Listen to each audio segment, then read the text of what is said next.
આજે ફરીથી પ્લસ એકાઉન્ટિંગમાં આગળના પોઈન્ટ જોશું.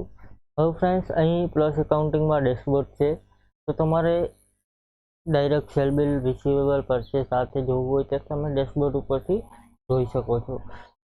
અહીં આપણે સૌપ્રથમ માસ્ટરનો પોઈન્ટ જોશું.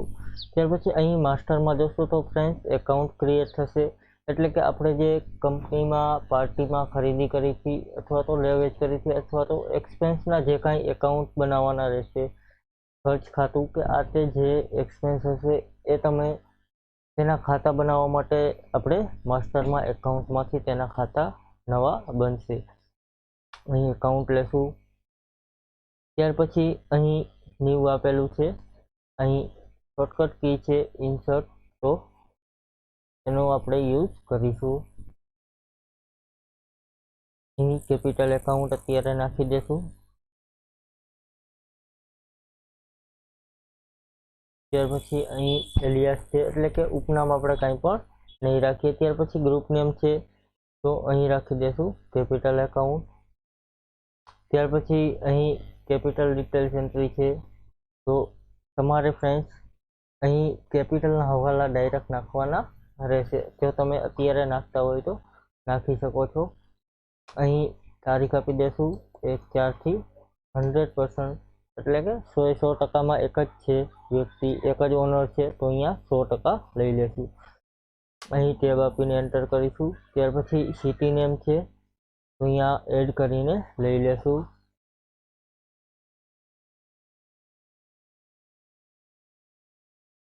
ઓકે કરીશું. ત્યાર પછી એરિયા નેમ છે. ત્યાર પછી સ્ટેટ આપેલું છે, પાન નંબર, આધાર નંબર. ત્યાર પછી ઓપનિંગ બેલેન્સ આપેલી છે ફ્રેન્ડ્સ. ત્યાર પછી ક્રેડિટ ડેબિટ, અહીં ઓકે.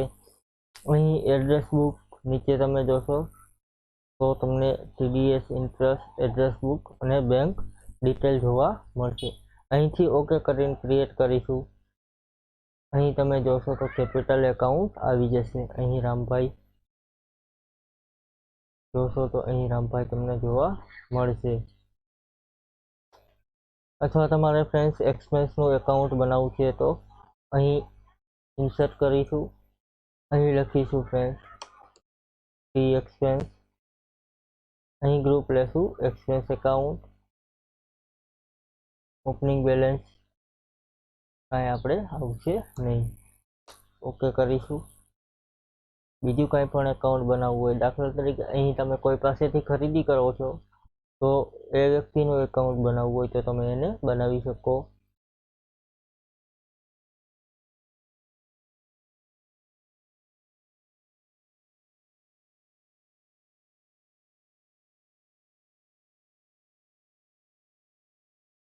અહીં ફ્રેન્ડ્સ સન્ડ્રી ક્રેડિટર લઈ લેશું.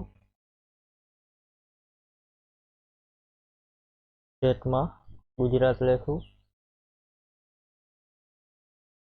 ઓકે કરીશું. પાન નંબર, આધાર નંબર, GST તમારે જે લાગુ પડતું હોય લઈ લેશો. ત્યાર પછી અહીં અનરજિસ્ટર લેશું, કારણ કે અત્યારે આપણે GST નંબર નાખેલા નથી. ફ્રેન્ડ્સ રજિસ્ટર એટલે કે જેની પાસે GST નંબર છે એ વ્યક્તિ પાસેથી આપણે માલ ખરીદતા હોય તો અહીંયા રજિસ્ટર લેશું. ત્યાર પછી જેની પાસેથી આપણે રેગ્યુલર માલની ખરીદી કરી છે પરંતુ એની પાસે GST નંબર નથી તો અહીંયા અનરજિસ્ટર લેશું. ત્યાર પછી કન્ઝ્યુમર આપેલું છે, તો છૂટક ગ્રાહક માટે કન્ઝ્યુમર લેશું. ત્યાર પછી કમ્પોઝિશન જે 1% GST સ્કીમમાં આવતા હોય એવા વ્યક્તિમાં અહીં આપણે અનરજિસ્ટર લેશું. ત્યાર પછી ઓપનિંગ બેલેન્સમાં કાંઈ નહીં કરીએ. ઓકે કરીશું. અહીં ક્રેડિટ લિમિટની ક્રેડિટ ડેટ તમે એડ કરી શકો. અહીં ઓકે કરીશું. અહીં ઇન્ટરેસ્ટનો હવાલો તમારે કાંઈ નાખવો હોય તો તમે નાખી શકો. ત્યાર પછી એડ્રેસ બુક છે. ત્યાર પછી બેંક છે. અહીં ઓકે કરીને ખાતું ક્રિએટ કરીશું. આ પ્રમાણે ફ્રેન્ડ્સ એકાઉન્ટ માસ્ટરમાં તમે એકાઉન્ટ ક્રિએટ કરી શકો. Thank you. કાલે ફરીથી આપણે એક નવો પોઈન્ટ જોશું.